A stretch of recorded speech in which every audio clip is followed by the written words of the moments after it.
ವೀಕ್ಷಕರೇ ನಮಸ್ಕಾರ.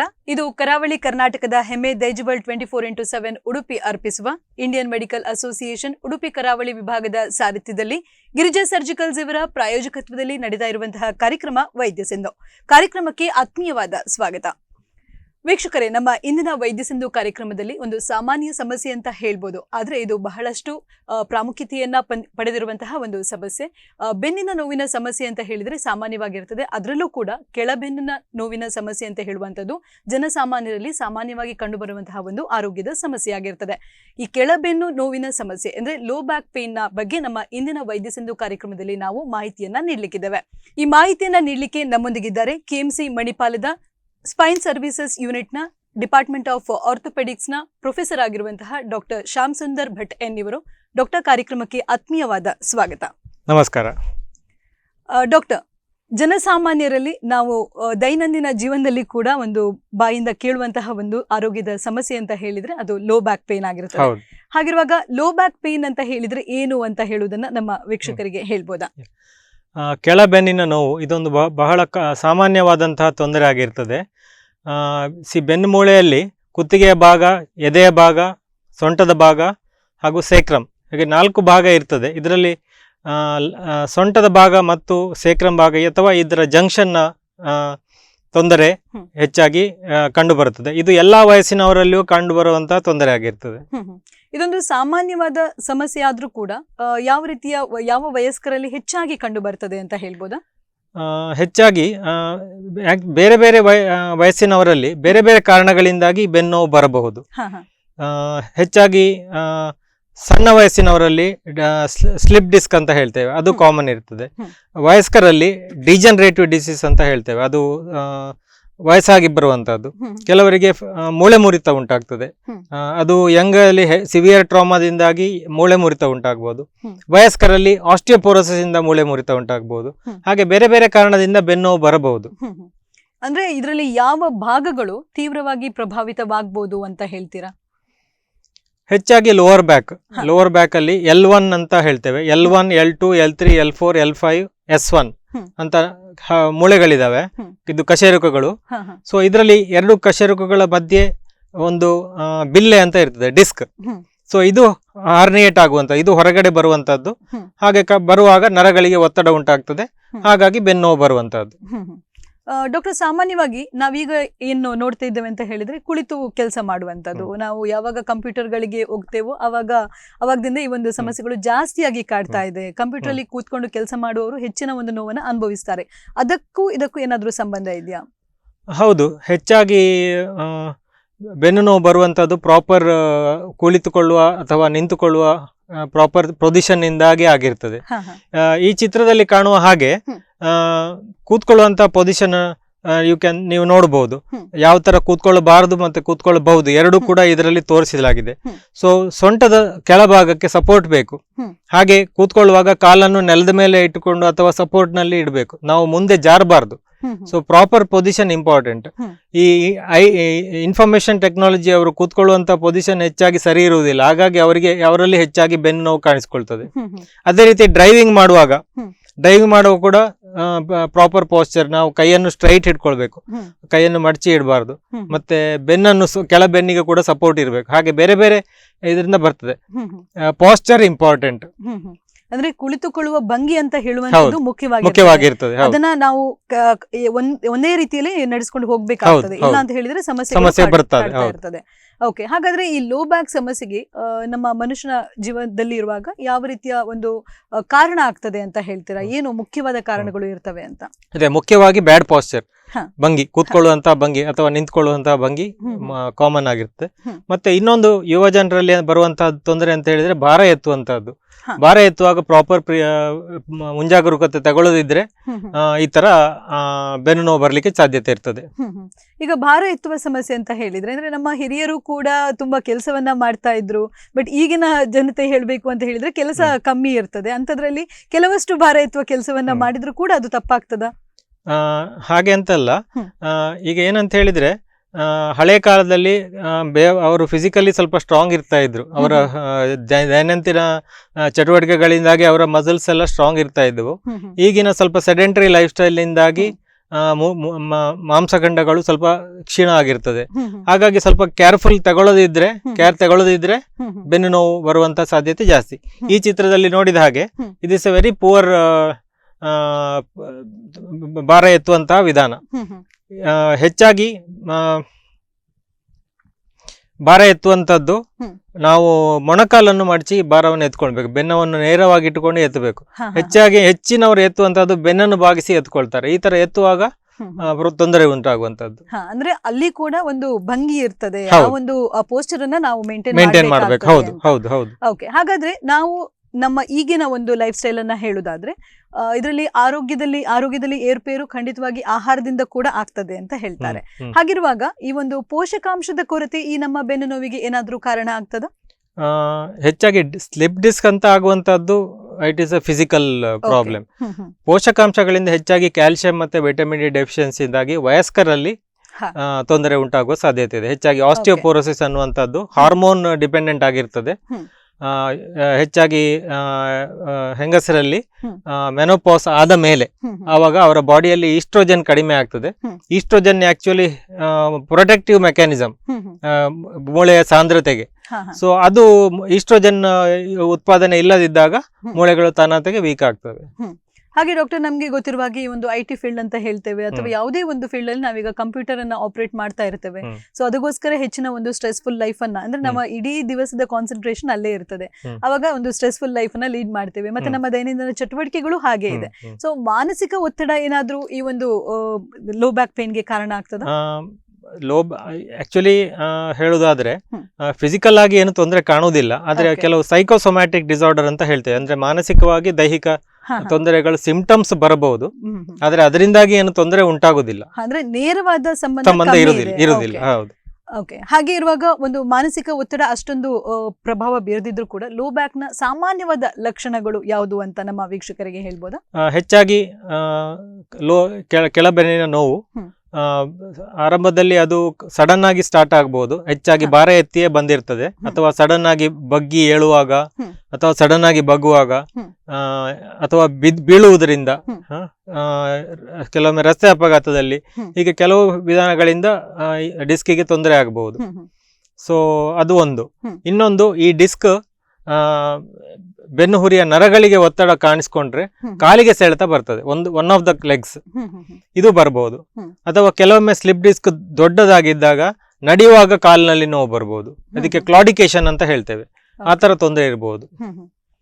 ಹಾಗೆ ಸಾಮಾನ್ಯವಾಗಿ ಜನರಲ್ಲಿ ಕಂಡು ಬರುವಂತಹ ಲೋ ಬ್ಯಾಕ್ ಪೇನ್ಗೂ ಹಾಗೆ ಗಂಭೀರವಾದ ಸಮಸ್ಯೆ, ಅಂದ್ರೆ ಈ ಸಾಮಾನ್ಯ ಸಮಸ್ಯೆ ಮತ್ತು ಗಂಭೀರ ಸಮಸ್ಯೆ, ಇದರ ನಡುವಿನ ಒಂದು ವ್ಯತ್ಯಾಸವನ್ನ ನಮ್ಮ ಜನರಿಗೆ ಹೇಗೆ ಹೇಳ್ತೀರಾ ನೀವು? ಸಾಮಾನ್ಯವಾಗಿ ಬರುವಂತಹ ತೊಂದರೆ ನಾವು ಪರೀಕ್ಷೆ ಮಾಡಿ ನೋಡುವಾಗ ಯಾವುದೇ ವ್ಯತ್ಯಾಸ ಇರುವುದಿಲ್ಲ. ಐದರ್ ಕ್ಲಿನಿಕಲ್ಲಿ, ಸಿಂಪ್ಟಮ್ಯಾಟಿಕಲ್ಲಿ, ಅಥವಾ ಪರೀಕ್ಷೆ ನಾವು ಇನ್ವೆಸ್ಟಿಗೇಷನ್ ಮಾಡಿದರೆ ಅದರಲ್ಲಿ ಏನು ತೊಂದರೆ ಕಾಣಸಿಗುವುದಿಲ್ಲ. ಅದು ಸಾಮಾನ್ಯ ಸ್ವರೂಪದ್ದು ಅಂತ ಹೇಳ್ಬೋದು. ಬರೀ ಸಿಂಪ್ಟಮ್ಯಾಟಿಕ್ ಮಾತ್ರ ಇರ್ತದೆ ಬೆನ್ನು ನೋವು. ಅದೇ ಸಿವಿಯರ್ ಪ್ರಾಬ್ಲಮ್ ಇದ್ದಾಗ, ನರಗಳಿಗೆ ಒತ್ತಡ ಉಂಟಾದಾಗ ಏನೇನು ತೊಂದರೆ ಕಾಣಿಸಬಹುದು, ಸ್ಪರ್ಶಜ್ಞಾನ ಅಥವಾ ಚಲನವಲನ ಅಥವಾ ಬೇರೆ ಏನಾದರೂ ತೊಂದರೆ ಕಾಣಿಸಿಕೊಳ್ಳಬಹುದು, ಆವಾಗ ಅದು ಗಂಭೀರ ಪ್ರಮಾಣದ್ದಾಗಿರ್ತದೆ. ಹಾಗೆ ಡಾಕ್ಟರ್, ಈ ಗರ್ಭಿಣಿ ಸ್ತ್ರೀಯರಲ್ಲಿ ಕೂಡ ಕೆಳಬೆನ್ನು ನೋವಿನ ಸಮಸ್ಯೆ ಅಂತ ಹೇಳಿ ನಾವು ಕೇಳ್ತೇವೆ. ಸೊ ಗರ್ಭಧಾರಣೆ ಸಮಸ್ಯೆಯಲ್ಲಿ ಬರುವ ಲೋ ಬ್ಯಾಕ್ ಪೇನ್ ಕೂಡ ಯಾವುದಾದ್ರೂ ರೀತಿಯ ಸಂಬಂಧವನ್ನ ಹೊಂದಿದ್ಯಾ ಇಲ್ಲಿ? ಇದು ಹೆಚ್ಚಾಗಿ ಗರ್ಭಿಣಿಯರಲ್ಲಿ ಬರುವಂತಹದ್ದು ಹಾರ್ಮೋನ್ ಡಿಪೆಂಡೆಂಟ್ ಆಗಿರ್ತದೆ. ಸೊ ಅವ ಗರ್ಭಿಣಿಯರಲ್ಲಿ ಹೆಚ್ಚಾಗಿ ಒಂದು ರಿಲ್ಯಾಕ್ಸಿನ್ ಅಂತ ಒಂದು ಹಾರ್ಮೋನ್ ಉತ್ಪಾದನೆ ಆಗ್ತದೆ, especially towards the end of the pregnancy. ಅದರ ಕೆಲಸ ಏನಂದ್ರೆ ಹೆರಿಗೆಯ ಸಮಯದಲ್ಲಿ ಎಲ್ಲ ಲಿಗಮೆಂಟ್ಸ್ ಅನ್ನ ರಿಲ್ಯಾಕ್ಸ್ ಮಾಡುವಂತದ್ದು. ಅದು ಹೆರಿಗೆಯನ್ನ ಫೆಸಿಲಿಟೇಟ್ ಮಾಡ್ಲಿಕ್ಕೆ ಇದು ಲಿಗಮೆಂಟ್ ರಿಲ್ಯಾಕ್ಸ್ ಆಗಿರೋದ್ರಿಂದ ಬೆನ್ನು ನೋವು ಬರುವಂತ ಸಾಧ್ಯತೆ ಇರ್ತದೆ. ಆದ್ರೆ ಅದನ್ನ ಸ್ವಲ್ಪ ಕರೆಕ್ಟ್ ಆಗಿ ಸರಿಯಾದಂತಹ ಭಂಗಿ ಇರುವುದರಿಂದ ಮತ್ತೆ ಭಾರ ಎತ್ತುವುದರಿಂದ ಅದನ್ನೆಲ್ಲ ತಡೆಗಟ್ಟಬೇಕು. ಅಂದ್ರೆ ಗರ್ಭಿಣಿ ಸ್ತ್ರೀಯರಿಗೆ ಮೆಡಿಸಿನ್ ಅನ್ನ ಕೊಡುವಂತದ್ದು ಅಷ್ಟು ಸೂಕ್ತ ಅಲ್ಲ ಅಂತ? ಹೌದು, ನಾವು ಯಾವುದೇ ರೀತಿಯ ಸೇವನೆ ಮಾಡುವಂತಹ ಔಷಧಿಯನ್ನು ಸಜೆಸ್ಟ್ ಮಾಡೋದಿಲ್ಲ. ಓಕೆ, ಅಂದ್ರೆ ಅವರಿಗೆ ವಿಶ್ರಾಂತಿಯೇ ಮುಖ್ಯವಾದ ಹೌದು, ವಿಶ್ರಾಂತಿ ಮತ್ತೆ ಏನಾದ್ರೂ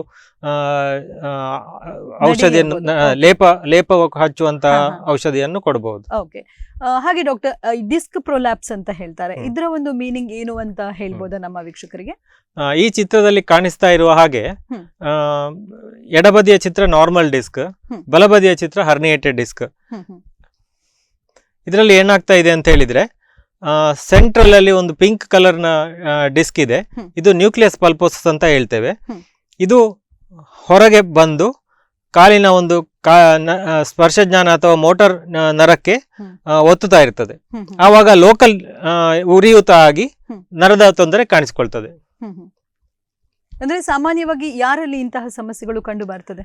ಇದು ಹೆಚ್ಚಾಗಿ ಬರುವಂತದ್ದು ಸಣ್ಣ ವಯಸ್ಸಿನವರಲ್ಲಿ. ಯಾಕಂದ್ರೆ ಆವಾಗ ಆ ಡಿಸ್ಕ್ ಅನ್ನುವಂಥದ್ದು ಇಟ್ ಇಸ್ ಅದರಲ್ಲಿ ನೀರಿನ ಅಂಶ ಜಾಸ್ತಿ ಇರ್ತದೆ. ಹಾಗಾಗಿ ಅದು ಈಸಿಯಾಗಿ ಸ್ಲಿಪ್ ಆಗುವಂತ ಚಾನ್ಸಸ್ ಜಾಸ್ತಿ. ಓಕೆ, ಹಾಗೆ ಡಾಕ್ಟರ್ ಈ ಸಿಯಾಟಿಕಾ ಅಂತ ಹೇಳ್ತಾರಲ್ಲ, ಇದರ ಒಂದು ಅರ್ಥ ಏನು ಅಂತ ಹೇಳ್ಬೋದಾ? ಸಯಾಟಿಕ್ ಅಂತ ಹೇಳುವಂತದ್ದು ಒಂದು ನರ. ಓಕೆ, ಈ ನರಕ್ಕೆ ಹಲವಾರು ರೂಟ್ಗಳಿದಾವೆ, ಅಂದ್ರೆ ಬೇರುಗಳು. So L1 L2 L3 L4 ಹಾಗೆ ಹಲವಾರು ಬೇರುಗಳಿದಾವೆ.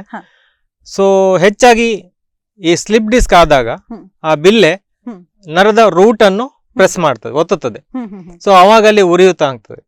ಸೊ ಇದರಿಂದಾಗಿ ಈ ಸಯಾಟಿಕ್ ನರದ ಡಿಸ್ಟ್ರಿಬ್ಯೂಷನ್ ನಲ್ಲಿ ನೋವು ಉಂಟಾಗ್ತದೆ. ಸೊ ಈ ಚಿತ್ರದಲ್ಲಿ ಸಯಾಟಿಕ್ ಸಾಧಾರಣ ತೊಡೆ, ಕಾಲು, ಪಾದ ಇದರಲ್ಲಿ ಎಲ್ಲ ಡಿಸ್ಟ್ರಿಬ್ಯೂಷನ್, ಸಯಾಟಿಕ್ ನರ್ವಿನ ಡಿಸ್ಟ್ರಿಬ್ಯೂಷನ್ ನಲ್ಲಿ ನೋವು ಕಾಣಿಸ್ಕೊಳ್ತದೆ. ಆಕ್ಚುಲಿ ತೊಂದರೆ ಇರುವಂತಹದ್ದು ಬೆನ್ನು ಹುರಿಯಲ್ಲಿ ಸ್ಪೈನಲ್ ಡಿಸ್ಕ್ ಆಗಿ ನರಕ್ಕೆ ಒತ್ತಾ ಇರೋದು, ನರದ ಒಂದು ರೂಟಿಗೆ ಒತ್ತಾ ಇರೋದು. ಸೊ ಅದು ಕಾಲಿಗೆ ಸೆಳೆತವನ್ನು ಕಂಡು ಬರ್ತದೆ, ಕಾಲಿನಲ್ಲಿ ಸೆಳೆತ. ಸೊ ಅದರಿಂದಾಗಿ ಹಾಗೆ ಆಗುವಂತದ್ದು. ಓಕೆ, ಅಂದ್ರೆ ಈ ಲೋ ಬ್ಯಾಕ್ ಪೇನ್ ಅಂತ ಹೇಳುವಾಗ ಕಾಲಿನ ಸಮಸ್ಯೆ ಕೂಡ ಬರ್ಬೋದು. ಅದೇ ಅದು ಸಿವಿಯಾರಿಟಿ, ಕಾಲಿನ ಸೆಳೆತ ಕಂಡು ಬಂದ್ರೆ ಅದು ಸಿವಿಯಾರಿಟಿ ಜಾಸ್ತಿ ಆಗಿರ್ತದೆ. ಡಾಕ್ಟರ್, ಆಗ ನೀವು ಆವಾಗ್ಲೇ ಹೇಳಿದ್ರಿ ಡಿಜನರೇಟಿವ್ ಡಿಸ್ಕ್ ಅಂತ ಹೇಳಿ ಒಂದು ಡಿಸೀಸ್ ಇದೆ ಅಂತ. ಇದರ ಒಂದು ಮೀನಿಂಗ್ ಅನ್ನ ಹೇಳ್ಬೋದಾ, ಮತ್ತು ಇದು ಯಾವ ವಯಸ್ಕರಲ್ಲಿ ಇದು ಕಂಡು ಬರ್ತದೆ ಅಂತ ಹೇಳ್ಬೋದಾ? ಡಿಜನರೇಟಿವ್ ಡಿಸ್ಕ್ ಅನ್ನುವಂತದ್ದು ಹೆಚ್ಚಾಗಿ ಒಂದು 50-60 ವರ್ಷದ ನಂತರ. ಇದು ಹೇಗೆ ಆಗ್ತದೆ ಅಂತ ಹೇಳಿದ್ರೆ, ನಾನು ಸಣ್ಣ ಪ್ರಾಯದವರಲ್ಲಿ ಡಿಸ್ಕಿನಲ್ಲಿ ನೀರಿನ ಕಂಟೆಂಟ್ ಜಾಸ್ತಿ ಇರ್ತದೆ ಅಂತ ಹೇಳಿ, ಇದೇ ನೀರಿನ ಕಂಟೆಂಟ್ ವಯಸ್ಸಾದ ಹಾಗೆ ಡ್ರೈ ಆಗ್ತದೆ. ಡ್ರೈ ಆದಾಗ ಡಿಸ್ಕಿನ ಎತ್ತರ ಕಡಿಮೆ ಆಗ್ತದೆ, ಹೈಟ್ ಕಡಿಮೆ ಆಗ್ತದೆ. ಹಾಗಾಗಿ ಡಿಸ್ಕ್ ಭಾಗ ಉಬ್ಬಿಕೊಳ್ತದೆ. ಆವಾಗ್ಲೂ ಕೂಡ ಅದು ನರಕ್ಕೆ ಪ್ರೆಷರ್ ಅನ್ನು ಉಂಟು ಮಾಡಿ ಉರಿಯೂತ ಆಗಬಹುದು. ಸೊ ಹಾಗಾಗಿ ಅವರಿಗೆ ಕೂಡ ಸಿಮಿಲರ್ ಸಿಂಪ್ಟಮ್ ಬರಬಹುದು. ಅಂದ್ರೆ ಇದು ವಯಸ್ಕರಲ್ಲಿ ಕಾಣಿಸ್ಕೊಳ್ಳುವಂತ ತೊಂದರೆ, ಡಿಜನರೇಟಿವ್ ಡಿಸೀಸಸ್. ಹಾಗೆ ಈ mechanical versus inflammatory low back pain ಅಂತ ಹೇಳ್ತಾರೆ, ಇದರ ಬಗ್ಗೆ ಏನು ಮಾಹಿತಿಯನ್ನ ನೀಡ್ತೀರಾ? ಅದೇ ಈ ಸ್ಲಿಪ್ ಡಿಸ್ಕ್ ಅಥವಾ ಡಿಜನರೇಟಿವ್ ಡಿಸ್ಕ್ ಇದೆಲ್ಲ ಮೆಕ್ಯಾನಿಕಲ್ ಕಾಸಸ್. ಯಾವುದು ಬೆನ್ನು ಮೂಳೆಯಲ್ಲಿ ಏನು ತೊಂದರೆ ಇದೆ ಅದೆಲ್ಲ ಮೆಕ್ಯಾನಿಕಲ್ ಕಾಸಸ್. ಆದ್ರೆ ಇನ್ಫ್ಲಮೇಟರಿ ಕಾಸ್ ಅನ್ನುವಂಥದ್ದು ಉರಿಯೂತದಿಂದ ಬರುವಂತದ್ದು. ಹೆಚ್ಚಾಗಿ ಇದು ಆಂಕ್ಲೋಸಿಂಗ್ ಸ್ಪಾಂಡಿಲೈಟಿಸ್ ಅಥವಾ ಏನಾದ್ರೂ ಸೋಂಕು ಬಂದಿದೆ, ಅದರಿಂದ ಆಗುವಂತದ್ದು ಇನ್ಫ್ಲಮೇಟರಿ ಕಾಸಸ್. ಸೊ ಹೆಚ್ಚಾಗಿ ಸ್ಪಾಂಡಿಲೋ ಡಿಸ್ಕೈಟಿಸ್ ಅಥವಾ ಸ್ಪಾಂಡಿಲ್ ಆರ್ಥ್ರೋಪತಿ ಅಂತ ಹೇಳ್ತೇವೆ. ಇಂಥದ್ದು ತೊಂದರೆ ಇದ್ರೆ ಅದು ಇನ್ಫ್ಲಮೇಟರಿ ಪೆಥಾಲಜಿ ಇರ್ತದೆ. ಹೆಚ್ಚಾಗಿ ಬೆನ್ನು ಮೂಳೆ ಅಥವಾ ಡಿಸ್ಕಿನ ತೊಂದರೆ ಇರುವವರಿಗೆ ಹೆಚ್ಚಾಗಿ ಸಾಯಂಕಾಲದ ಹೊತ್ತಿಗೆ ನೋವು ಜಾಸ್ತಿ ಇರ್ತದೆ. ಆದ್ರೆ ಇನ್ಫ್ಲಮೇಟರಿ ಪೆಥಾಲಜಿ ಇರುವವರಿಗೆ ಬೆಳಗಿನ ಹೊತ್ತು ನೋವು ಜಾಸ್ತಿ ಇರ್ತದೆ.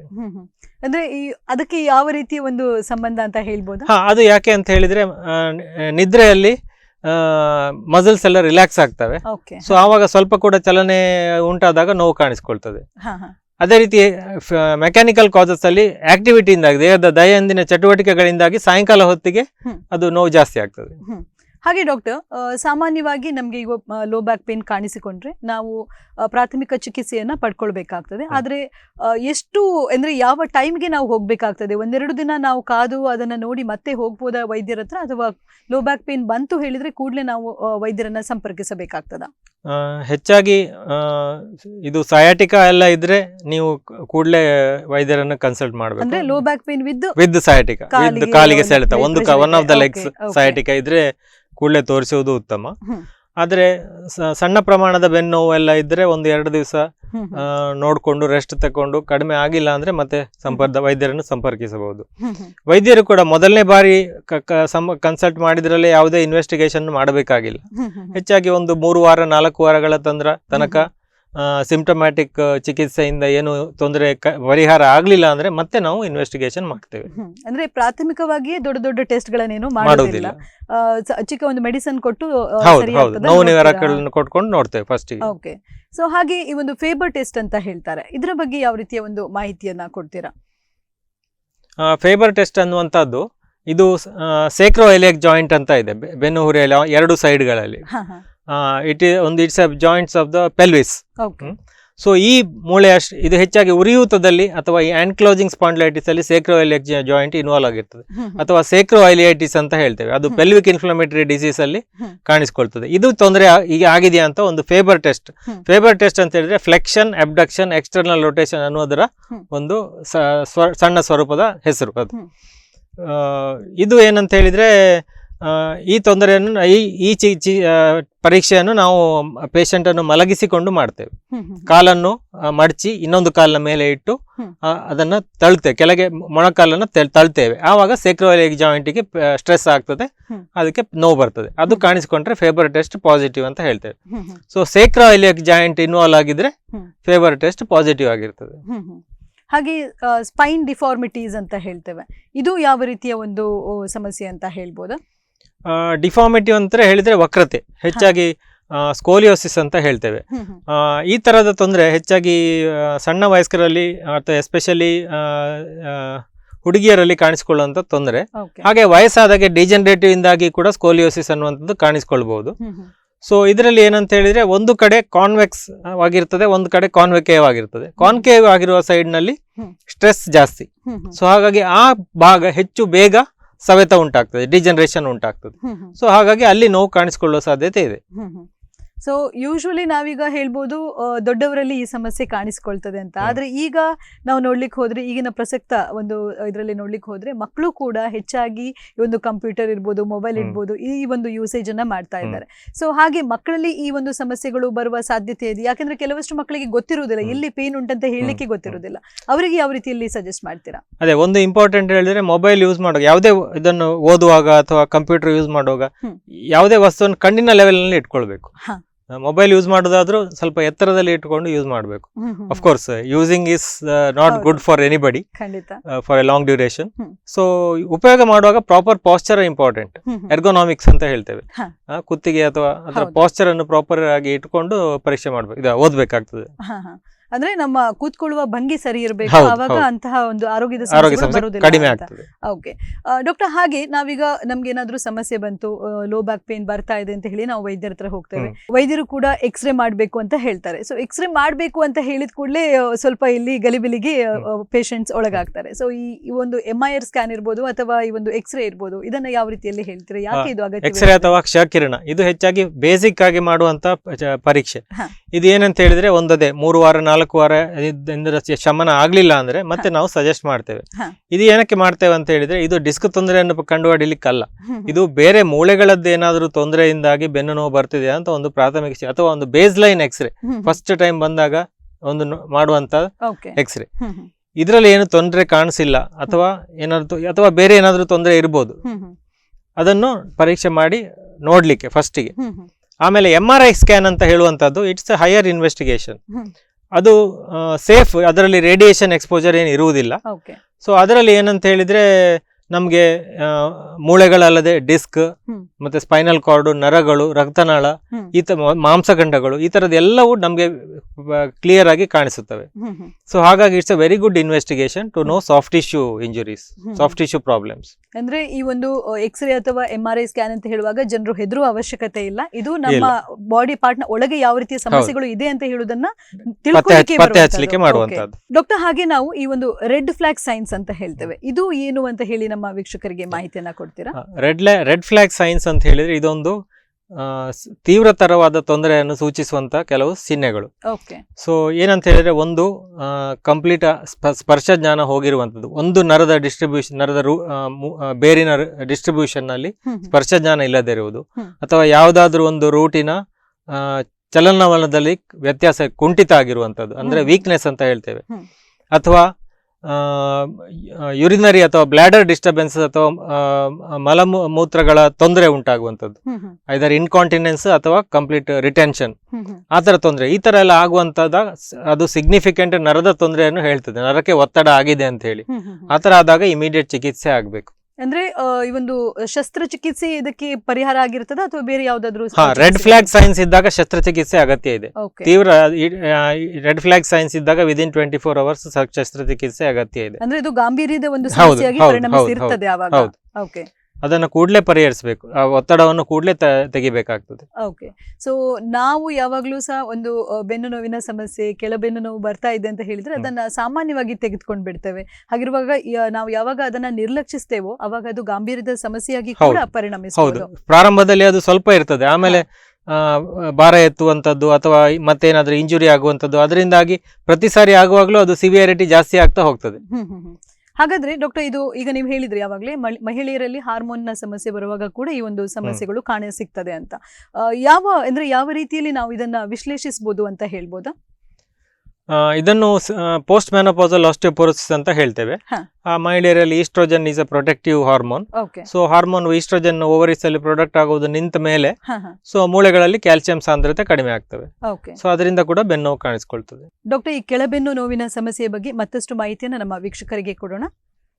ವೀಕ್ಷಕರೇ, ವೈದ್ಯ ಸಿಂಧು ಕಾರ್ಯಕ್ರಮದಲ್ಲಿ ಈಗ ಒಂದು ಪುಟ್ಟ ವಿರಾಮದ ಬಳಿಕ ಕಾರ್ಯಕ್ರಮ ಮುಂದುವರಿಯುತ್ತದೆ.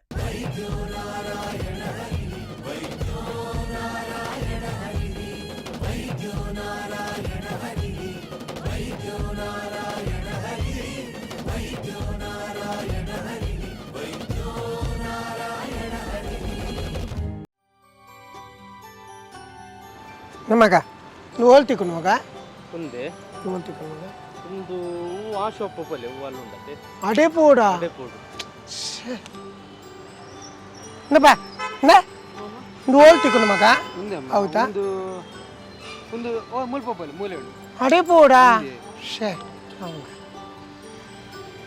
ನಮ್ಮ ನ ನೆತ್ತು ಕೆಲವು ಐಟಮ್ ಪೂರ ತಿಕ್ಕದ ಮಗ, ಕೆಲವು ಐಟಮ್ ವಾಶ್ ಆಪಡ್ತಿಕ್ಕು ಮಗ.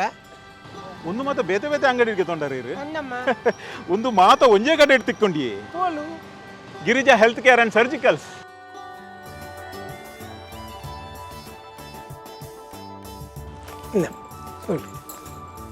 Water bed, nebuliser, adult diaper, hospital cot, suction machine ಒಂದು ಮಾತ ಉಂಡು. Pack ಮಲ್ಪಲೆ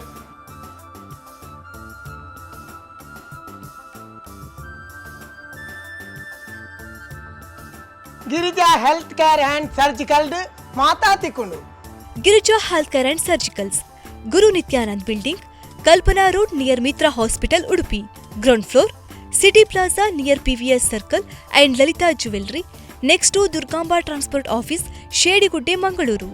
ground floor, Atharva complex, opposite hotel Parijatha, main road, Kundapur.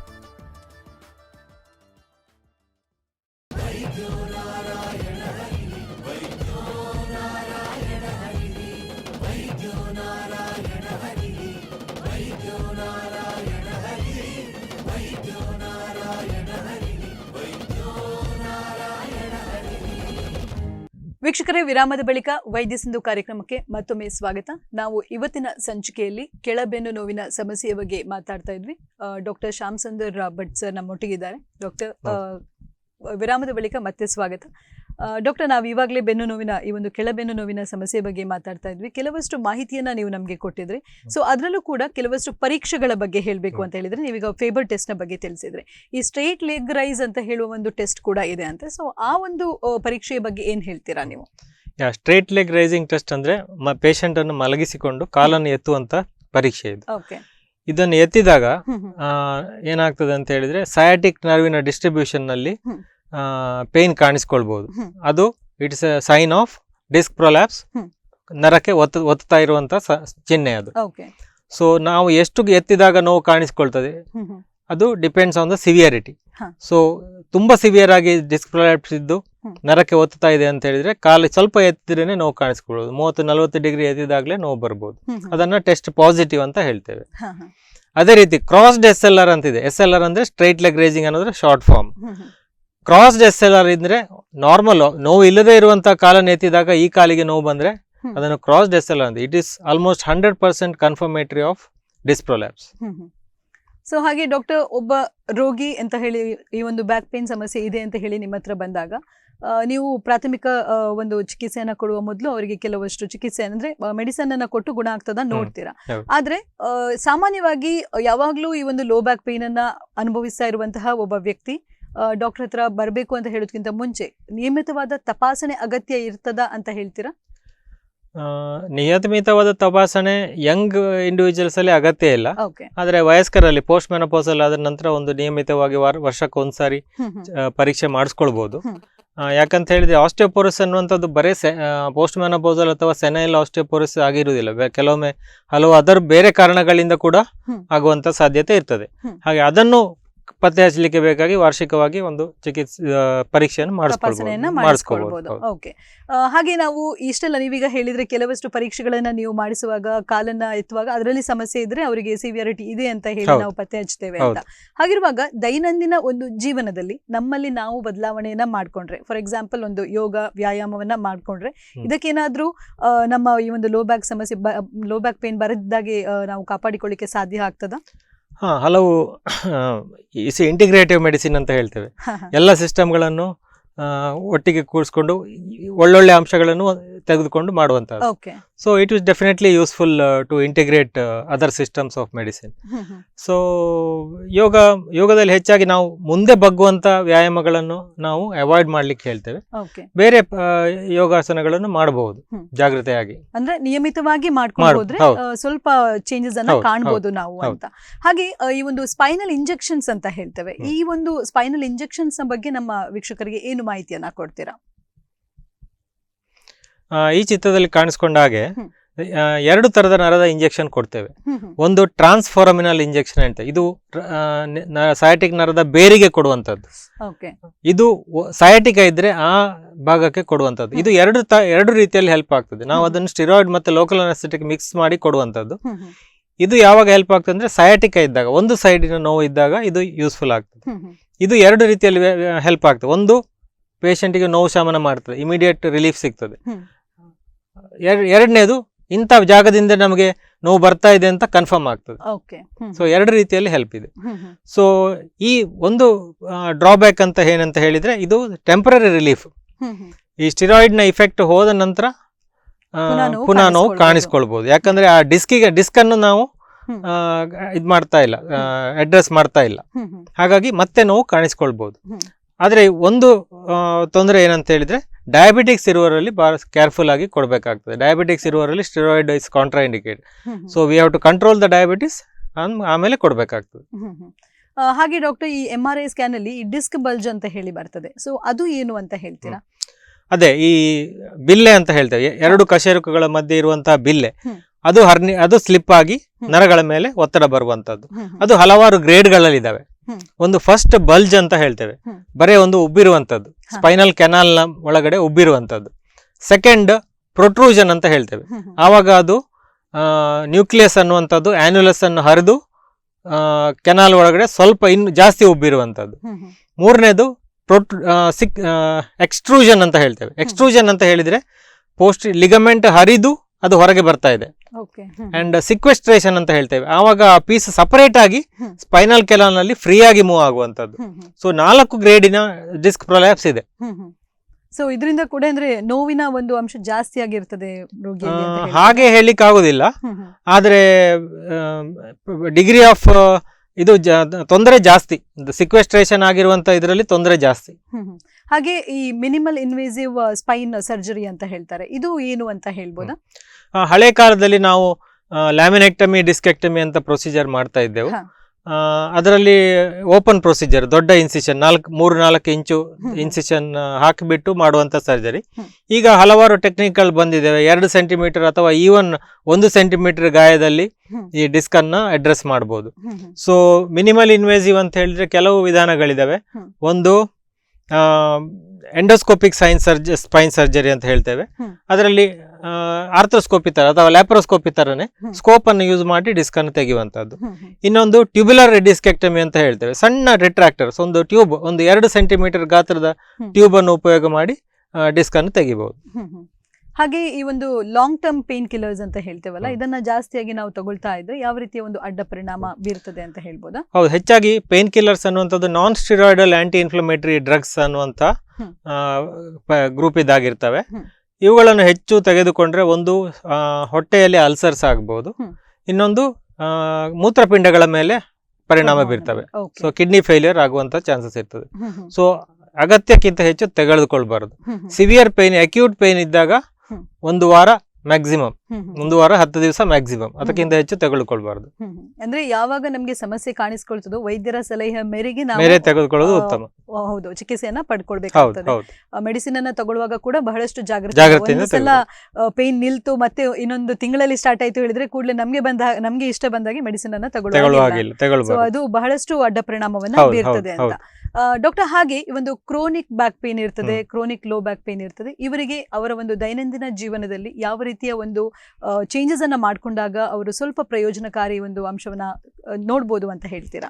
ಹೆಚ್ಚಾಗಿ ನಿಯಮಿತ ವ್ಯಾಯಾಮ, ಬೆನ್ನು ನೋವಿಗೆ ಉತ್ತಮವಾದ ವ್ಯಾಯಾಮ ಅಂತ ಹೇಳಿದ್ರೆ ಒಂದು ಸ್ವಿಮ್ಮಿಂಗ್, ಮತ್ತೊಂದು ಸೈಕ್ಲಿಂಗ್, ಮತ್ತೊಂದು ಬ್ರಿಸ್ಕ್ ವಾಕ್, ತೀವ್ರವಾಗಿ ನಡೆಯುವಂತದ್ದು. ಇದು 3 ಬಹಳ ಒಳ್ಳೆಯದು.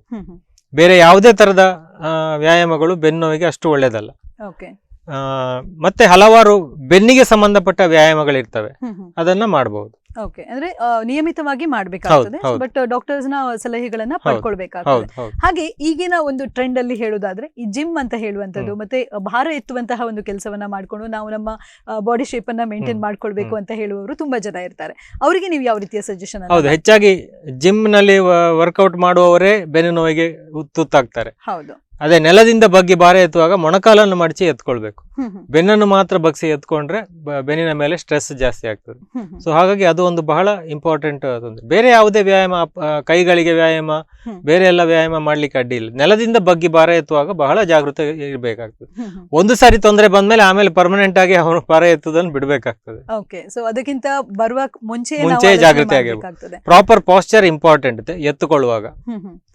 ಡಾಕ್ಟರ್, ಹಾಗೆ ಈ ಒಂದು ಶಸ್ತ್ರಚಿಕಿತ್ಸೆ ಹೋಗ್ಬೇಕಾದ್ರೆ ಮುಂಚೆ ಯಾವ್ದಾದ್ರು ಒಂದು ಚಿಕಿತ್ಸೆ ಅಂತ ಹೇಳಿ ನಮ್ಮ ರೋಗಿಗೆ ಕೊಡಬಹುದಾಗ್ತದ? ಹೌದು, ಮೊದಲು ನಾವು ಆಂಟಿ ಇನ್ಫ್ಲಮೇಟರಿ ಡ್ರಗ್ಸ್ ಅನ್ನು ಶುರು ಮಾಡ್ತೇವೆ, ಪೇನ್ ಕಿಲ್ಲರ್ಸ್ ಅಥವಾ ನೋವು ನಿವಾರಕಗಳು. ಒಂದು ಹಲವಾರು ದಿನ ಕೊಟ್ಟು ನಂತರ ಕಡಿಮೆ ಆಗಲಿಲ್ಲ ಅಂತ ಹೇಳಿದ್ರೆ ನೆಕ್ಸ್ಟ್ ಸ್ಟೆಪ್ ನಾವು ಫಿಸಿಯೋಥೆರಪಿಯನ್ನು ಸಜೆಸ್ಟ್ ಮಾಡ್ತೇವೆ. ಫಿಸಿಯೋಥೆರಪಿ ಅಂದ್ರೆ ದೈಹಿಕ ವ್ಯಾಯಾಮ. ಅದರಲ್ಲಿ ಏನಂತ ಹೇಳಿದ್ರೆ ಕೆಲವು ಉಪಕರಣಗಳ ಸಹಾಯದಿಂದ ನೋವು ಶಮನ ಮಾಡಲಿಕ್ಕೆ ಸಹಾಯ ಮಾಡ್ತದೆ. ಒಂದು ಶಾರ್ಟ್ ವೇವ್ ಡಯಾಥರ್ಮಿ ಅಂತ ಹೇಳ್ತೇವೆ. ಈ ಚಿತ್ರದಲ್ಲಿ ಶಾರ್ಟ್ ವೇವ್ ಡಯಾಥರ್ಮಿ ಅಂದ್ರೆ ಒಂದು ಅಲ್ಟ್ರಾಸೌಂಡ್ ತರಂಗಗಳಿಂದ ಶಾಖವನ್ನು ಉತ್ಪನ್ನ ಮಾಡಿ ಬೆನ್ನು ಹುರಿಗೆ ಕಾವು ಕೊಡುವಂತದ್ದು. ಸೊ ಇದು ಬಹಳ ಉಪಕಾರ ಆಗ್ತದೆ, ಮಸಲ್ಸ್ ಸ್ಪ್ಯಾಸಮ್ ಇರುವುದನ್ನೆಲ್ಲ ರಿಲೀವ್ ಮಾಡ್ತದೆ. ಹಾಗೆ ಇನ್ನೊಂದು ಇಂಟರ್ಮಿಟೆಂಟ್ ಲಂಬಾರ್ ಟ್ರಾಕ್ಷನ್ ಅಂತ ಇದೆ. ಅದರಲ್ಲಿ ಸೊಂಟಕ್ಕೆ ಒಂದು ಬೆಲ್ಟ್ ಹಾಕಿ ಅದಕ್ಕೆ ತೂಕವನ್ನ ಯಂತ್ರವನ್ನ ಅಳವಡಿಸಿ ಮಧ್ಯೆ ಮಧ್ಯೆ ತೂಕ ಟ್ರಾಕ್ಷನ್ ಕೊಡುವಂತದ್ದು ಇಂಟರ್ಮಿಟೆಂಟ್ ಟ್ರಾಕ್ಷನ್ ಅಂತ ಹೇಳ್ತೇವೆ. ಅದು ಕೂಡ ಸ್ಪ್ಯಾಸಮ್ ಅನ್ನು ರಿಲೀವ್ ಮಾಡ್ಲಿಕ್ಕೆ ಸಹಾಯ ಮಾಡ್ತದೆ. ಇದೆರಡು ಬಹಳ ಉತ್ತಮವಾದಂತಹ ಫಿಸಿಯೋಥೆರಪಿ ವಿಧಾನಗಳು. ಹಾಗೆ ತುಂಬಾ ಸಿವಿಯರ್ ಪೇನ್ ಇದ್ರೆ ಅಥವಾ ಸಯಾಟಿಕ ಜಾಸ್ತಿ ಇದ್ರೆ ಕೆಲವೊಮ್ಮೆ 2-3 ದಿನಗಳ ಕಾಲ ನಾವು ಟ್ರಾಕ್ಷನ್ ಅಂತ ಹಾಕ್ತೇವೆ. ಈ ಟ್ರಾಕ್ಷನ್ ನಲ್ಲಿ 2 ವಿಧ. ಒಂದು ಸ್ಕಿನ್ ಟ್ರಾಕ್ಷನ್ ಅಂತ ಹೇಳ್ತೇವೆ, ಎಡಗಡೆ ಚಿತ್ರದಲ್ಲಿರುವ ಹಾಗೆ ಸ್ಕಿನ್ ಟ್ರಾಕ್ಷನ್, ಅಥವಾ ಬಲಗಡೆ ಚಿತ್ರದಲ್ಲಿರುವ ಹಾಗೆ ಪೆಲ್ವಿಕ್ ಟ್ರಾಕ್ಷನ್. ಸ್ಕಿನ್ ಟ್ರಾಕ್ಷನ್ ಅಂದ್ರೆ ಕಾಲಿಗೆ ಹಾಕುವಂಥದ್ದು, ಪೆಲ್ವಿಕ್ ಟ್ರಾಕ್ಷನ್ ಅಂದ್ರೆ ಸೊಂಟಕ್ಕೆ ಬೆಲ್ಟ್ ಹಾಕಿ ಆ ಬೆಲ್ಟಿನಿಂದ ತೂಕವನ್ನು ಹಾಕಿ. ಇದರ 2 ಉದ್ದೇಶ ಏನಂದ್ರೆ ಪೇಷಂಟನಿಗೆ ರೆಸ್ಟ್ ಕೊಡ್ಲಿಕ್ಕೆ, ರೋಗಿಯನ್ನು ಬೆಡ್ಡಿಗೆ ಕನ್ಫೈನ್ ಮಾಡಿ ರೆಸ್ಟ್ ಕೊಡ್ಲಿಕ್ಕೆ. ಸೊ 2-3 ದಿವಸ ಈ ತರ ಕೊಟ್ಟು ನೋವು ಶಮನ ಆಗೋಕ್ಕೆ ಪ್ರಯತ್ನ ಮಾಡ್ತೇವೆ. ಈ ಯಾವುದೇ ವಿಧಾನಗಳಲ್ಲಿ ಕೂಡ ನೋವು ಶಮನ ಆಗ್ಲಿಲ್ಲ, ಸಯಾಟಿಕ ಇದೆ, ಸಿಗ್ನಿಫಿಕೆಂಟ್ ಡಿಸ್ಕ್ ಇದೆ MRI ಅಲ್ಲಿ ಅಂದ್ರೆ ನಾವು ಶಸ್ತ್ರಚಿಕಿತ್ಸೆ ಸಜೆಸ್ಟ್ ಮಾಡ್ತೇವೆ.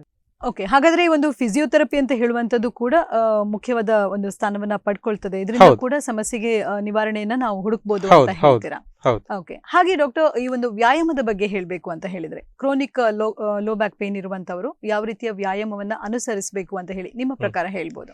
ಅದೇ, ಈ ರೀತಿಯ ಬೆನ್ನಿಗೆ ಸಂಬಂಧಪಟ್ಟಂತ ಕೆಲವು ವ್ಯಾಯಾಮಗಳಿದ್ದಾವೆ. ಇದನ್ನು ಹೆಚ್ಚಾಗಿ ಮಲಗಿಕೊಂಡು ಅಥವಾ ನಿಂತುಕೊಂಡು ಮಾಡುವಂತಹ ವ್ಯಾಯಾಮ. ಸೊ ಕಾಲನ್ನು ಎತ್ತುವಂಥದ್ದು, ಕಾಲನ್ನು ಮಡಚಿಕೊಳ್ಳುವಂಥದ್ದು, ತಲೆಯನ್ನು ಎತ್ತುವಂಥದ್ದು, ಈ ತರದ ಹಲವಾರು ವ್ಯಾಯಾಮಗಳಿದ್ದಾವೆ. ಇದನ್ನು ಮಾಡುವುದರಿಂದ ಬೆನ್ನುಹುರಿಯ ಸುತ್ತಲಿನ ಮಾಂಸಖಂಡಗಳು ಶಕ್ತಿಯುತವಾಗಿ ಹ್ಮ್. ಬೆನ್ನನ್ನು ಕಾಪಾಡ್ತದೆ. ಈಗ ಒಬ್ಬ ರೋಗಿ ಈ ಒಂದು ಶಸ್ತ್ರಚಿಕಿತ್ಸೆಗೆ ಒಳಗಾಗಿದ್ದಾನೆ ಅಂತ ಹೇಳಿದ್ರೆ ಎಷ್ಟು ಸಮಯಗಳ ತನಕ ಅವರು ಅದನ್ನ ಅಂದ್ರೆ ಆ ಒಂದು ನಿಯಮಿತವಾದ ಚಿಕಿತ್ಸೆಯನ್ನ ಮಾಡ್ತಾ ಇರ್ಬೇಕಾಗ್ತದೆ ಅಂತ ಹೇಳ್ತೀರಾ? ಒಂದು ಬಾರಿ ಶಸ್ತ್ರಚಿಕಿತ್ಸೆ ಒಳಗಾದರೂ ಅದು ಪರ್ಮನೆಂಟ್ ಸೊಲ್ಯೂಷನ್ ಅಂತ ಅಲ್ಲ. ಯಾಕಂದ್ರೆ ಬೇರೆ ಬೇರೆ ಡಿಸ್ಕ್ ಲೆವೆಲ್ ಅಲ್ಲಿ ಬೇರೆ ಬೇರೆ ಡಿಸ್ಕ್ಗಳಿದ್ದಾವೆ. ಹಾಗಾಗಿ ಯಾವ ಭಾಗದಲ್ಲಿಯೂ ಮತ್ತೆ ಇನ್ನೊಮ್ಮೆ ಡಿಸ್ಕ್ ಹೊರಗಡೆ ಬರಬಹುದು. ಹೆಚ್ಚಾಗಿ ಭಾರ ಎತ್ತುವುದರಿಂದಲೇ ಬರುವಂತಹದ್ದು. ಸೊ ಹಾಗಾಗಿ ಒಂದು ಸರಿ ಆದ ಭಾಗದಲ್ಲೂ ಕೂಡ ನಾವು ಶಸ್ತ್ರಚಿಕಿತ್ಸೆ ಮಾಡುವಾಗ ಇಡೀ ಎಲ್ಲ ಡಿಸ್ಕ್ ಅನ್ನು ನಾವು ತೆಗೆಯುವುದಿಲ್ಲ. ಯಾವುದು ನರವನ್ನ ಒತ್ತಡ ಮಾಡ್ತಾ ಇದೆ ಅದನ್ನು ಮಾತ್ರ ತೆಗಿತೇವೆ. ಸೊ ಇನ್ನೊಂದು ಪೀಸ್ ಹೊರಗಡೆ ಬರುವಂತ ಸಾಧ್ಯತೆ ಇರುತ್ತೆ, ಹೆಚ್ಚಾಗಿ ಬಗ್ಗೆ ಭಾರ ಎತ್ತುವುದರಿಂದ ಬರುವಂತಹದ್ದು. ಓಕೆ. ಹಾಗೆ ಡಾಕ್ಟರ್, ಈ ಒಂದು ರಸ್ತೆ ಅಪಘಾತದಲ್ಲಿ ಕೂಡ ಕೆಲವರಿಗೆ ಈ ಒಂದು ಸ್ಪೈನಲ್ ಕಾರ್ಡ್ ಅಲ್ಲಿ ಪ್ರಾಬ್ಲಮ್ ಬರ್ತದೆ. ಅಂತವರಿಗೆ ನೀವು ಯಾವ ರೀತಿಯ ಒಂದು ಚಿಕಿತ್ಸೆಯನ್ನ ಸಜೆಸ್ಟ್ ಮಾಡ್ತೀರಾ? ಅದೇ, ರಸ್ತೆ ಅಪಘಾತದಲ್ಲಿ ಎರಡು ರೀತಿ ಅಥವಾ ಮರದಿಂದ ಬೀಳುವುದರಿಂದ ಎರಡು ತರದ, ಒಂದು ಸ್ಪೈನಲ್ ಕಾರ್ಡ್ ಇಂಜುರಿ ಅಂತ ಹೇಳ್ತೇವೆ, ಅಥವಾ ಮೂಳೆ ಮುರಿತ ಆಗಿ ಸ್ಪೈನಲ್ ಕಾರ್ಡ್ ಇಂಜುರಿ. ಮೂಳೆ ಮುರಿತ, ಬೆನ್ನು ಹುಳಿಯಲ್ಲಿ ಬರ್ಸ್ಟ್ ಫ್ರಾಕ್ಚರ್ ಅಂತ ಹೇಳ್ತೇವೆ, ಅದು ಆವಾಗ ಹಲವಾರು ಪೀಸ್ಗಳಾಗುವಂತದ್ದು, ಕಶೇರುಕಗಳು. ಸೊ ಆ ತರ ಆದ್ರೆ it's a very severe injury. ಇನ್ನೊಂದು ಡಿಸ್ಕ್ ಪ್ರೊಲ್ಯಾಪ್ಸ್ ಕೂಡ ಆಗ್ಬಹುದು. ಸಡನ್ ಆಗಿ ಬೀಳುವಾಗ, ಸಡನ್ ಆಗಿ ಒಂದು ಬಗ್ಗಿ ಪೊಸಿಷನ್ ಆಗಿ ಪುನಃ ನೇರ ಆಗುವಾಗ ಹೊರಗಡೆ ಸ್ಲಿಪ್ ಡಿಸ್ಕ್ ಆಗುವಂತ ಸಾಧ್ಯತೆ ಇರ್ತದೆ. ಸೊ ಹಾಗೆ ಆದ್ರೆ treatment is like any other disc prolapse. ಈ ಮೂಳೆ ಮುರಿತದಿಂದಾಗಿ ಸ್ಪೈನಲ್ ಕಾರ್ಡ್ಗೆ ಡ್ಯಾಮೇಜ್ ಆದ್ರೆ ಅದು ತುಂಬಾ ತೀವ್ರತರವಾದ ಇಂಜುರಿ, ಅದು ರಿಕವರಿ ಆಗುವ ಚಾನ್ಸಸ್ ಕಡಿಮೆ. ಹಾಗೆ ಡಾಕ್ಟರ್, ಮುಖ್ಯವಾಗಿ ಹೇಳಬೇಕು ಅಂತ ಹೇಳಿದ್ರೆ ಈ ಒಂದು ಸಮಸ್ಯೆ ಗಾಂಭೀರ್ಯತೆಗೆ ಹೋದ್ರೆ ಶಸ್ತ್ರಚಿಕಿತ್ಸೆಯ ಅಗತ್ಯ ಕೂಡ ಇರ್ತದೆ. ಶಸ್ತ್ರಚಿಕಿತ್ಸೆ ಅಂತ ಹೇಳಿದ ಕೂಡಲೇ ಜನರಲ್ಲಿ ಕೆಲವಷ್ಟು ತಪ್ಪು ಕಲ್ಪನೆಗಳು ಕೂಡ ಇರ್ತದೆ. ಈ ಒಂದು ಸ್ಪೈನಲ್ ಈ ಒಂದು ಸರ್ಜರಿಯ ಬಗ್ಗೆ, ಈ ಶಸ್ತ್ರಚಿಕಿತ್ಸೆಯ ಬಗ್ಗೆ ಜನರಲ್ಲಿ ಯಾವ ರೀತಿಯ ಒಂದು ತಪ್ಪು ಕಲ್ಪನೆಗಳಿವೆ ಅಂತ ಹೇಳಿ? ಹೆಚ್ಚಾಗಿ ಈ ಡಿಸ್ಕ್ ತೊಂದರೆಗೆ ಶಸ್ತ್ರಚಿಕಿತ್ಸೆಗೆ ಜನರು ಹೆದರ್ಕೊಳ್ತಾರೆ ಏನಂದ್ರೆ ಆಪರೇಷನ್ ಆದ ನಂತರ ಕಾಲು ಪ್ಯಾರಲೈಸಿಸ್ ಆಗುತ್ತೆ ಅಂತ ಹೇಳಿ. ಈ L4 ಹೆಚ್ಚಾಗಿ ಡಿಸ್ಕ್ ಪ್ರೊಲ್ಯಾಪ್ಸ್ ಆಗುವಂತದ್ದು L4-5 ಮತ್ತೆ L5-S1 ವೆರಿ ಕಾಮನ್ ಸೈಟ್ಸ್. ಈ ಭಾಗದಲ್ಲಿ ಬರೇ ನರಗಳಿರ್ತವೆ, ಸ್ಪೈನಲ್ ಕಾರ್ಡ್ ಇರುವುದಿಲ್ಲ. ಹಾಗಾಗಿ ಏನಾದ್ರೂ ಆತರ ಡ್ಯಾಮೇಜ್ ಆದ್ರೂ ಕೂಡ ಒಂದು ನರ ಅಥವಾ ಎರಡು ನರಕ್ಕೆ ಆಗ್ತದೆ ಹೊರತು ಇಡೀ ಕಾಲು ಪ್ಯಾರಲೈಸಿಸ್ ಆಗುವಂತ ಸಾಧ್ಯತೆ ಇಲ್ಲವೇ ಇಲ್ಲ. ಹೆಚ್ಚಿನ ಇದರಲ್ಲಿ ನರ ರೂಟಿಗೆ ತೊಂದರೆ ಆದ್ರೆ ಒಂದು ನರದಲ್ಲಿ ವ್ಯತ್ಯಾಸ ಬರ್ಬೋದು ಅಷ್ಟೇ. ಕಾಲಿನ ಒಂದು ಬೆರಳು ಚಲನೆ ವ್ಯತ್ಯಾಸ ಆಗ್ಬೋದು, ಅಥವಾ ಒಂದು ಸ್ವಲ್ಪ ಸ್ಪರ್ಶಜ್ಞಾನ ವ್ಯತ್ಯಾಸ ಉಳಿಬಹುದು. ಅಷ್ಟು ಬಿಟ್ರೆ ಇಡೀ ಪ್ಯಾರಲಿಸಿಸ್ ಆಗುವಂತ ಸಾಧ್ಯತೆ ಇರುವುದೇ ಇಲ್ಲ. ಹಾಗೆ ಡಾಕ್ಟರ್, ಈ ಒಂದು ಸ್ಪೈನ್ ಹೆಲ್ತ್ ನ ಬಗ್ಗೆ ನಮ್ಮ ಯುವ ಜನರು ಹೇಗೆ ಜಾಗೃತರಾಗಿರ್ಬೇಕು, ಎಷ್ಟು ಜಾಗರೂಕತರಾಗಿರ್ಬೇಕು ಅಂತ ಹೇಳ್ಬೋದಾ? ಅದೇ, ಇಟ್ಸ್ ವೆರಿ ಇಂಪಾರ್ಟೆಂಟ್ ಬಿಕಾಸ್ ಹೆಚ್ಚಿನ ಜನರಲ್ಲಿ ಇದು ತೊಂದರೆ ಕಾಣಿಸ್ಕೊಳ್ತದೆ. ಸೊ ಹಾಗಾಗಿ ಜಾಗ್ರತೆ ಇರುವಂತದ್ದೇ ಇಂಪಾರ್ಟೆಂಟ್. ಸೊ ಒಂದು ಭಾರ ಎತ್ತಬಾರ್ದು, ಭಾರ ಎತ್ತುವಾಗ ಜಾಗ್ರತೆ ಇರಬೇಕು, ಮತ್ತೆ ಕೂತ್ಕೊಳ್ಳುವಾಗ ನಿಂತ್ಕೊಳ್ಳುವಾಗ ಪ್ರಾಪರ್ ಪಾಸ್ಚರ್. ಸೊ ಇದೆಲ್ಲ ಇಂಪಾರ್ಟೆಂಟ್. ಮತ್ತೆ ನಿಯಮಿತವಾದ ವ್ಯಾಯಾಮ ಅಗತ್ಯ. ಅಂದ್ರೆ ಪ್ರತಿಯೊಂದು ದೈನಂದಿನ ಚಟುವಟಿಕೆಗಳು ಕೂಡ ಕೌಂಟ್ ಆಗ್ತದೆ ಅಂತ ಹೇಳ್ಬೋದು. ಹಾಗೆ ಆಹಾರ ಅಂತ ಹೇಳುವಂತದ್ದು ಕೂಡ ಏನಾದ್ರೂ ಪ್ರಭಾವವನ್ನ ಬೀರ್ತದ? ಆಹಾರದ ಪ್ರಭಾವ ಹೆಚ್ಚು ಅಂತ ಇಲ್ಲ. ಅದೇ, ನ್ಯೂಟ್ರಿಷನ್ ಕಡಿಮೆ ಇರುವಂತ ಆಹಾರ ತೊಂದರೆ, ಸ್ವಲ್ಪ ಬೆನ್ನು ಮಸ್ಕ್ಯುಲರ್ ಪೇನ್ ಅಂತ ಹೇಳ್ತೇವೆ, ಈ ವಿಟಮಿನ್ ಡಿ ಇಂದಾಗಿ ಅಥವಾ ಕ್ಯಾಲ್ಸಿಯಂ ಡೆಫಿಷಿಯನ್ಸಿ ಆಗಿ ಮಸ್ಕ್ಯುಲರ್ ಪೇನ್ ಕಾಣಿಸ್ಕೊಳ್ಬಹುದು ಅಷ್ಟೇ. ಹಾಗೆ ಡಾಕ್ಟರ್, ಈ ಒಂದು ಜಾಗೃತಿ ಅಂತ ಹೇಳುವಂಥದ್ದು ಮುಖ್ಯ ಆಗಿರ್ತದೆ. ಜನರಲ್ಲಿ, ಜನಸಾಮಾನ್ಯರಲ್ಲಿ ಈ ಒಂದು ಸ್ಪೈನ್ ಹೆಲ್ತ್ ನ ಬಗ್ಗೆ ಕೆಲವಷ್ಟು ಮಾಹಿತಿಗಳನ್ನ ಕೊಡ್ಬೇಕಾಗ್ತದೆ. ಸೊ ಜಾಗೃತಿ ಮೂಡಿಸುವಂತಹ ಕಾರ್ಯಕ್ರಮಗಳು ಏನಾದ್ರೂ ನಡೀತಾ ಇದೆಯಾ? ಈ ತರ ಕಾರ್ಯಕ್ರಮಗಳು ನಾವೀಗ ಅಂಥದ್ದೇ ಒಂದು ಕಾರ್ಯಕ್ರಮದಲ್ಲಿ ಇದ್ದೇವೆ. ಸೊ ಈ ತರ ಕಾರ್ಯಕ್ರಮಗಳು ಪತ್ರಿಕೆಗಳ ಮುಖಾಂತರ, ರೇಡಿಯೋ ಮುಖಾಂತರ, ದೂರದರ್ಶನದ ಮುಖಾಂತರ ಈ ತರ ಜನರನ್ನು ಎಚ್ಚರಿಸಬಹುದು. ಓಕೆ ಡಾಕ್ಟರ್, ನೀವೀಗ ಈ ಒಂದು ಲೋ ಬ್ಯಾಕ್ ಪೇನ್ ನ ಬಗ್ಗೆ ಬಹಳಷ್ಟು ಮಾಹಿತಿಯನ್ನ ನೀಡಿದ್ರಿ. ಆದ್ರೆ ನಮ್ಮ ಜನರು ಜಾಗೃತಿಯನ್ನ ತಗೊಂಡು ಯಾವ ರೀತಿಯಲ್ಲಿ ಎಚ್ಚೆತ್ಕೊಳ್ಬೇಕು, ಅವರಿಗೆ ಯಾವ ಒಂದು ರೀತಿಯ ಸಂದೇಶವನ್ನ ಕೊಡ್ಲಿಕ್ಕೆ ನೀವು ಬಯಸ್ತೀರಾ? ಕೆಳಬೆನ್ನು ನೋವು ಬಂದ್ರೆ ಅದನ್ನು ಖಂಡಿತವಾಗಿ ನಿರ್ಲಕ್ಷಿಸಬೇಡಿ. ಸೂಕ್ತವಾದಂತ ಚಿಕಿತ್ಸೆಯನ್ನು ಪಡೆದುಕೊಂಡು ರೋಗ ಡಯಾಗ್ನೋಸ್ ಮಾಡಿಕೊಂಡು ಚಿಕಿತ್ಸೆಯನ್ನು ಪಡ್ಕೊಳ್ಳಿ. ಅಂದ್ರೆ ಯಾವುದೇ ಒಂದು ಸಮಸ್ಯೆ ಬರುವ ಮುಂಚೆ ನಾವು ಆಲೋಚನೆ ಮಾಡುವಂಥದ್ದು ಒಳ್ಳೇದಾಗಿರ್ತದೆ. ಸೊ ನಮ್ಮ ದೈನಂದಿನ ಚಟುವಟಿಕೆಯಲ್ಲಿ ನಾವು ಕೆಲವಷ್ಟು ಚೇಂಜಸ್ ಅನ್ನ ಮಾಡ್ಕೊಳ್ಬೇಕಾಗ್ತದೆ. ಮತ್ತೆ ನೀವು ಹೇಳಿದಾಗೆ ಕೂತ್ಕೊಳ್ಳುವ ಒಂದು ಭಂಗಿ ಏನಿರ್ತದೆ, ಇದು ನಾವು ದೈನಂದಿನ ಒಂದು ಅಭ್ಯಾಸವನ್ನ ಮಾಡ್ಕೊಂಡು ಸರಿ ಮಾಡ್ಕೊಳ್ಬಹುದು. ಸೊ ಅಂತಹ ಒಂದು ಪೋಸ್ಟರ್ ಅನ್ನ ನಾವು ಸರಿಯಾದ ಕುಳಿತುಕೊಳ್ಳುವ ಭಂಗಿಯನ್ನ ಅನುಸರಿಸಿದ್ರೆ ಕೂಡ ಈ ಒಂದು ಸಮಸ್ಯೆಯಿಂದ ನಾವು ದೂರ ಇರಬಹುದು ಅಂತ ಹೇಳ್ತಾ ಇದ್ದೀರಾ. ಡಾಕ್ಟರ್, ಒಳ್ಳೆಯ ಮಾಹಿತಿಯನ್ನ ನಮ್ಮ ಇಂದಿನ ವೈದ್ಯ ಸಿಂಧು ಕಾರ್ಯಕ್ರಮದಲ್ಲಿ ನೀಡಿದ್ದೀರಾ. ಕಾರ್ಯಕ್ರಮಕ್ಕೆ ಬಂದದಕ್ಕಾಗಿ ನಿಮ್ಗೆ ಅನಂತ ಧನ್ಯವಾದಗಳು. ಧನ್ಯವಾದಗಳು. ವೀಕ್ಷಕರೇ, ಇಲ್ಲಿಗೆ ನಮ್ಮ ಇಂದಿನ ವೈದ್ಯ ಸಿಂಧು ಕಾರ್ಯಕ್ರಮವನ್ನ ಮುಕ್ತಾಯ ಮಾಡ್ತಾ ಇದ್ದೇವೆ. ಮುಂದಿನ ಸಂಚಿಕೆಯಲ್ಲಿ ಮತ್ತೆ ಭೇಟಿಯಾಗೋಣ. ವಂದನೆಗಳು.